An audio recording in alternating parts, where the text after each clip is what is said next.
한때 작은 나라에서 만들어진 드라마로 여겨졌던 K-드라마가 이제는 전 세계를 뒤흔들며 글로벌 콘텐츠의 판도를 바꿔놓고 있습니다. 단순히 한국만의 이야기가 아니라 전 세계 사람들이 열광하고 공감하는 이야기를 만들어내며 문화적 충격을 선사하고 있습니다. 누가 상상했을까요? 한국의 드라마가 미국, 유럽, 남미 심지어 아프리카까지 진출하며 넷플릭스와 같은 거대 플랫폼의 역사를 새로 쓰게 될 줄은요. K-드라마는 단순히 재미있는 콘텐츠를 넘어선 하나의 현상이 되었습니다. 사람들은 이제 K-드라마를 통해 한국 문화를 배우고 한국 음식을 먹어보고 심지어 한국어를 배우기 시작했습니다. 전 세계가 K-드라마에 열광하는 이유는 단순하지 않습니다. 그 안에는 독창성과 감정, 그리고 무엇보다도 한국만의 특별한 매력이 녹아있기 때문입니다. 그렇다면 K-드라마는 어떻게 이처럼 압도적인 성공을 거둘 수 있었을까요? 그 비밀을 지금부터 하나씩 파헤쳐 보겠습니다. K-드라마는 아시아를 넘어 전 세계적으로 주목받고 있지만 중국 드라마는 우물안 개구리 신세를 못면하고 있습니다. 두 나라의 드라마는 시작부터 다른 길을 걸어왔습니다. 중국 드라마는 막대한 자본과 스케일로 밀어붙이며 거기에 어설픈 비주얼로 시선을 사로잡으려 하지만 이는 겉모습에 그치는 경우가 많습니다. 반면 K-드라마는 상대적으로 적은 제작비에도 불구하고 창의적인 스토리텔링과 감정선에 집중하며 전 세계 시청자들의 마음을 사로잡고 있습니다. 단순히 돈만으로는 독창성과 몰입감을 따라잡을 수 없다는 것이 명확해지고 있습니다. 중국 드라마는 종종 50부작 이상의 긴 호흡으로 진행되며 복잡한 정치적 음모와 권력 다툼을 중심으로 한 서사를 자랑합니다. 이러한 장대한 서사는 때로 시청자들에게 부담스럽게 느껴질 수 있습니다. 반면 K-드라마는 보통 16부작에서 20부작으로 구성되어 짧고 강렬한 스토리라인을 통해 시청자들을 몰입하게 만듭니다. 예를 들어 오징어 게임은 단 9부작으로 전 세계를 강타하며 자본주의 사회의 부조리를 날카롭게 파헤쳤습니다. 이 작품은 단순히 생존 게임이라는 흥미로운 소재를 넘어 인간 본성과 사회적 모순을 깊이 있게 그려내며 글로벌 공감을 얻었습니다. 중국 드라마가 길고 복잡한 이야기에 치중하는 동안 K-드라마는 감정과 메시지의 강렬함으로 승부를 봅니다. 또한 현대적이고 세련된 미학을 통해 전 세계적인 트렌드를 선도합니다. 더 글로리와 같은 작품은 복수라는 무거운 주제를 다루면서도 감각적인 영상미와 섬세한 연출로 시청자들에게 깊은 인상을 남겼습니다. 특히 송혜교가 연기한 문동은 캐릭터는 학폭 피해자로서의 고통과 복수를 향한 집념을 눈빛 하나로 표현하며 전 세계 팬들에게 강렬한 메시지를 전달했습니다. 반면 중국 드라마는 전통적인 미학과 역사적 배경을 자랑합니다. 그러나 이러한 접근은 현대적 감각과 거리감이 느껴질 수 있어 글로벌 시청자들에게 다소 낯설게 다가갈 가능성이 있습니다. K-드라마의 또 다른 강점은 사회적 메시지를 담아내는 용기입니다.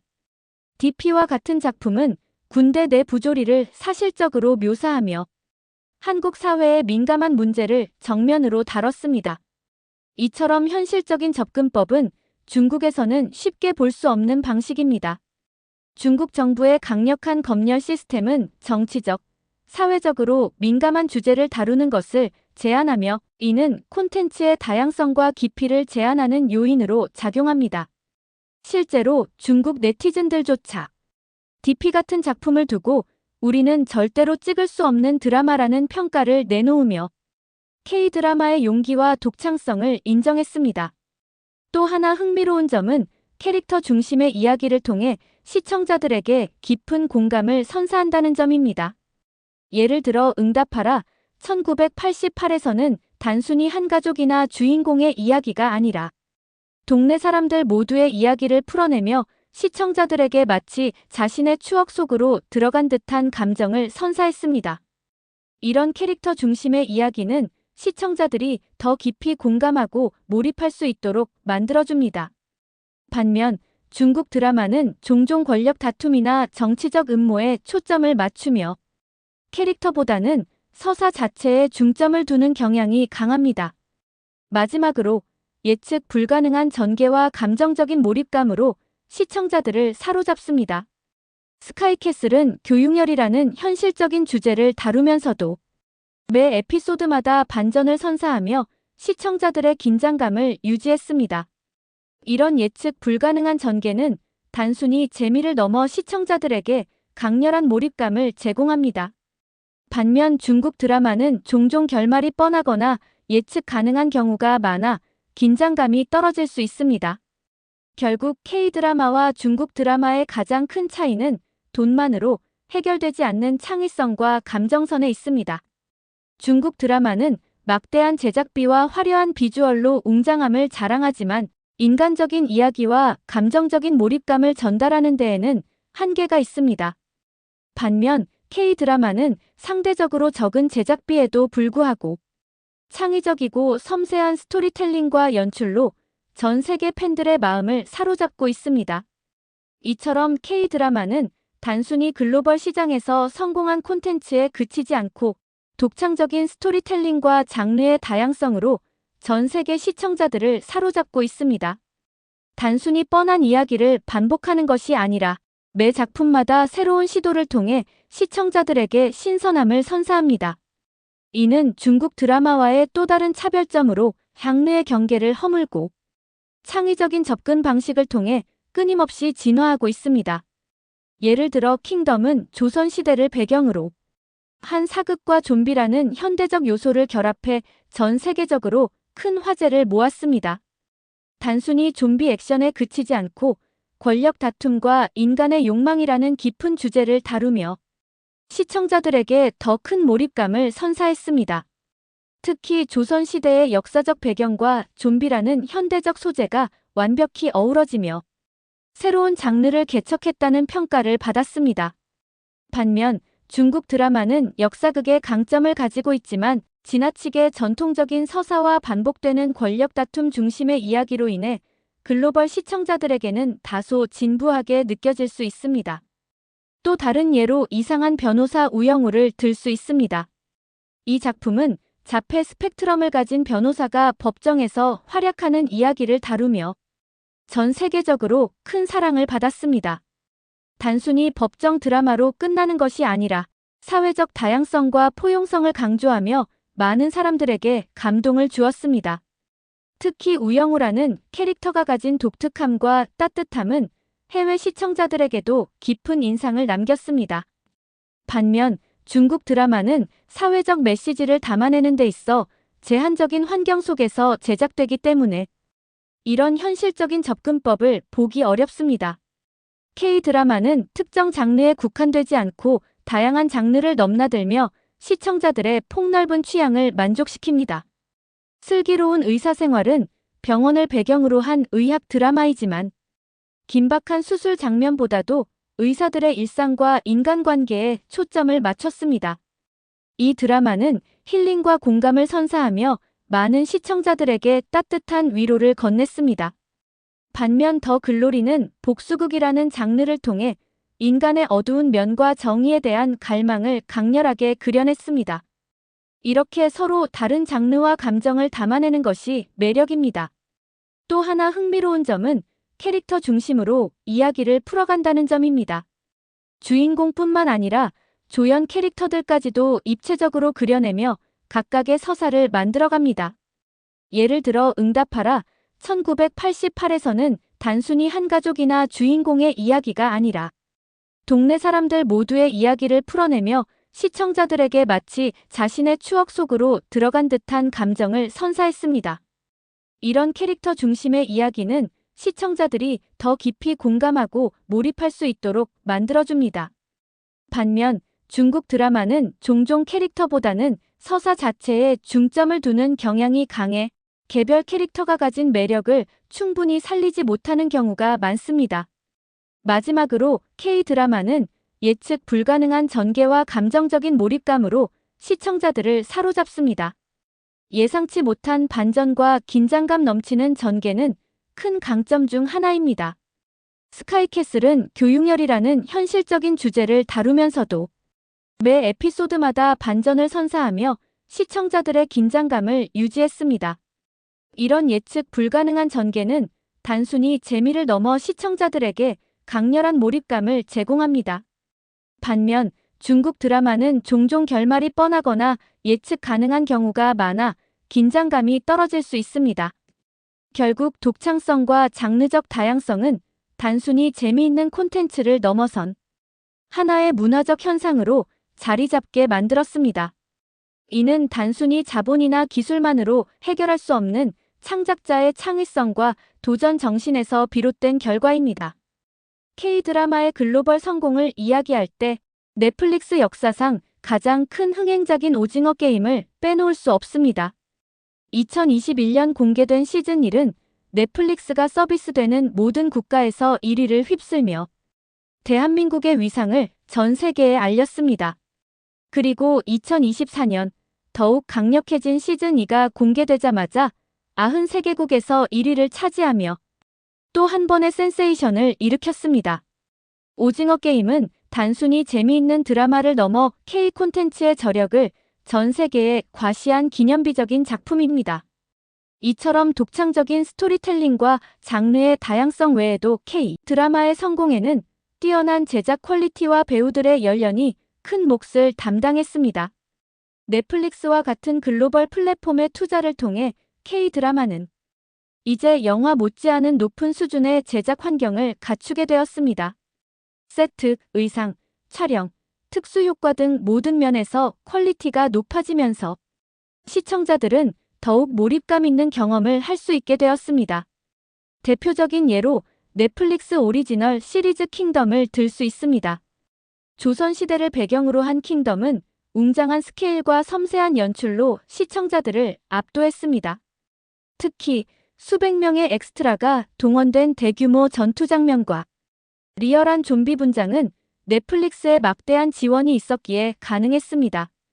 킹덤은 한국 드라마의 제작 수준이 어디까지 올라갈 수 있는지 보여주는 상징적인 작품입니다. 뿐만 아니라 배우들의 뛰어난 연기력으로도 정평이 나 있습니다. 단순히 대본을 읽는 것을 넘어 캐릭터에 완벽하게 몰입하여 감정을 표현하는 배우들의 열연은 시청자들에게 깊은 감동을 선사합니다.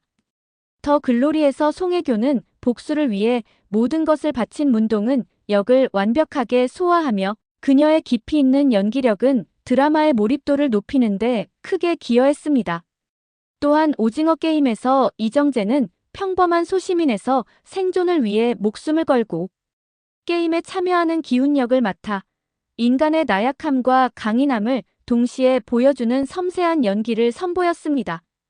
그의 연기는 전 세계 시청자들에게 깊은 인상을 남기며 한국 배우들의 뛰어난 연기력을 다시 한번 확인시켜 주었습니다. 최근에는 신인 배우들의 활약도 두드러집니다. 넷플릭스 시리즈 D.P에서 정혜인은 탈영병을 쫓는 군인의 고뇌를 현실감 있게 연기하며 시청자들의 공감을 얻었습니다. 또한 넷플릭스 시리즈 인간 수업에서 김동희는 돈을 벌기 위해 범죄에 가담하는 고등학생 역을 맡아 불안하고 위태로운 청춘의 모습을 강렬하게 표현해냈습니다. 이처럼 K-드라마는 베테랑 배우들뿐만 아니라 잠재력 있는 신인 배우들을 발굴하고 육성하는 데에도 힘쓰고 있습니다. 결론적으로 K-드라마의 뛰어난 제작 퀄리티와 배우들의 열연은 스토리에 생명력을 불어넣고 시청자들에게 깊은 감동과 여운을 선사합니다. 이는 단순히 재미있는 드라마를 넘어 전 세계 시청자들의 마음을 사로잡는 강력한 경쟁력입니다.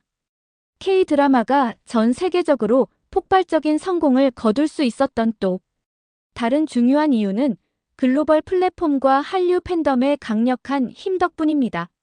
넷플릭스, 디즈니 플러스, 아마존 프라임 같은 OTT 플랫폼은 K 드라마를 전 세계 시청자들에게 손쉽게 제공하며 언어와 지역의 장벽을 허물었습니다. 특히 넷플릭스는 K-드라마를 글로벌 콘텐츠로 자리 잡게 만든 핵심적인 역할을 했습니다. 반면 중국 드라마는 여전히 자국 중심의 플랫폼에 의존하는 경우가 많아 글로벌 확장성에서 K-드라마에 비해 한계를 보이고 있습니다. 넷플릭스는 단순히 우리나라 드라마를 배포하는 데 그치지 않고 한국 콘텐츠 제작에 대규모 투자를 아끼지 않으며 K-드라마의 글로벌 도약을 적극적으로 지원하고 있습니다. 오징어 게임은 그 대표적인 사례로 넷플릭스를 통해 전 세계 190개국에서 동시 공개되며 폭발적인 반응을 얻었습니다. 이 작품은 단순히 한국 시청자들만을 겨냥한 것이 아니라 글로벌 시청자들이 공감할 수 있는 보편적인 메시지를 담아냈습니다. 특히 넷플릭스는 자막과 더빙 서비스를 제공하며 언어 장벽을 허물었고, 이는 K-드라마가 글로벌 시장에서 폭발적으로 성장하는 데 결정적인 역할을 했습니다. 반면 중국 드라마는 자본력과 제작 규모에서는 강점을 가지고 있지만 중국 내 검열 시스템과 제한된 표현의 자유 때문에 글로벌 시청자들에게 깊은 공감을 이끌어내는데 어려움을 겪고 있습니다. 예를 들어 중국 드라마는 종종 정치적 메시지나 민감한 사회적 이슈를 다루기 어렵기 때문에 이야기가 표면적이고 제한적으로 느껴질 수 있습니다. 반대로 K-드라마는 더 글로리처럼 학폭 문제를 다루거나 피처럼 군대 내 부조리를 조명하며 사회적 메시지를 담아내는데 두려움이 없습니다. 이러한 용기 있는 접근은 글로벌 시청자들에게 더욱 강렬한 인상을 남깁니다. 또한 한류 팬덤은 K-드라마의 성공에 있어 빼놓을 수 없는 요소입니다. K-팝 팬덤과 겹치는 경우도 많지만 K-드라마 팬덤은 그 자체로 독립적인 존재감을 가지고 있습니다. 이들은 단순히 드라마를 보는데 그치지 않고 SNS와 유튜브 같은 온라인 공간에서 적극적으로 자신들의 열정을 공유하며 입소문을 만들어냅니다. 예를 들어 더 글로리가 공개된 이후 트위터와 인스타그램에서는 문동은의 복수 명대사가 밈으로 만들어져 빠르게 퍼졌고, 이는 드라마의 인기를 더욱 확산시키는데 큰 역할을 했습니다. 또한 유튜브와 틱톡 같은 플랫폼에서는 외국인들이 K-드라마를 보고 반응하는 리액션 영상이 폭발적으로 증가했습니다. 이 영상들은 단순히 개인의 감상을 공유하는 것을 넘어 전 세계 사람들이 K-드라마를 어떻게 받아들이고 있는지를 보여주는 하나의 문화적 지표가 되었습니다. 특히 오징어 게임이나 킹덤 같은 작품에서 외국인들이 충격받거나 감동받는 모습을 담은 영상은 바이럴 효과를 일으키며 새로운 팬들을 끌어들였습니다. OTT 플랫폼 간의 경쟁도 K-드라마에 긍정적인 영향을 미치고 있습니다. 넷플릭스뿐만 아니라 디즈니 플러스와 아마존 프라임도 이제 한국 콘텐츠 제작에 뛰어들며 경쟁적으로 투자를 확대하고 있습니다. 디즈니 플러스는 카지노와 같은 한국 드라마를 선보이며 새로운 시도를 하고 있고, 아마존 프라임 역시 한국 콘텐츠 제작에 관심을 보이며 글로벌 시장에서 입지를 다지고 있습니다. 이런 경쟁은 결국 더 많은 자본과 창의력이 K-드라마로 유입되는 결과를 낳고 있습니다. 중국과 비교했을 때 이러한 글로벌 플랫폼과 팬덤의 힘은 더욱 두드러집니다. 중국 콘텐츠는 웨이보나 아이치 같은 자국 중심의 플랫폼에 의존하는 경우가 많아 글로벌 확장성에서 한계를 보이고 있습니다. 또한 정치적 검열로 인해 사회적 메시지를 담아내기 어려운 환경 속에서 중국 드라마는 종종 화려한 비주얼과 전통적인 서사에만 의존하게 됩니다. 반면 K-드라마는 플랫폼과 팬덤의 힘을 적극 활용하여 다양한 주제와 메시지를 담아내며 전 세계 시청자들과 소통하고 있습니다. 결국 글로벌 플랫폼과 한류 팬덤이라는 두 축은 K-드라마가 전 세계적으로 성공할 수 있었던 가장 강력한 동력입니다. 이는 단순히 자본이나 기술만으로 해결할 수 없는 창작자의 창의성과 팬들의 열정이 결합된 결과입니다.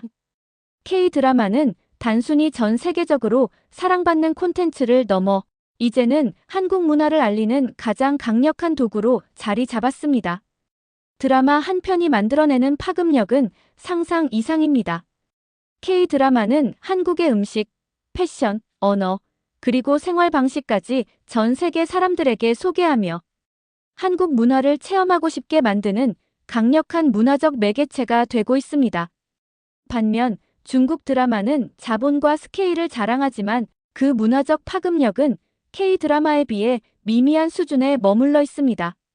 이는 단순히 제작비의 차이가 아니라 콘텐츠의 메시지와 글로벌 시청자와의 소통 방식에서 비롯된 결과입니다. 사랑의 불시착이 방영된 이후 치킨과 맥주를 뜻하는 치맥은 외국인들 사이에서 하나의 트렌드로 자리 잡았습니다.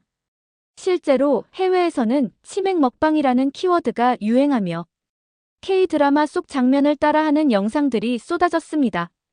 더 나아가 한글을 배우려는 외국인들이 급증했으며 한국 관광지를 방문하려는 열풍이 불기도 했습니다.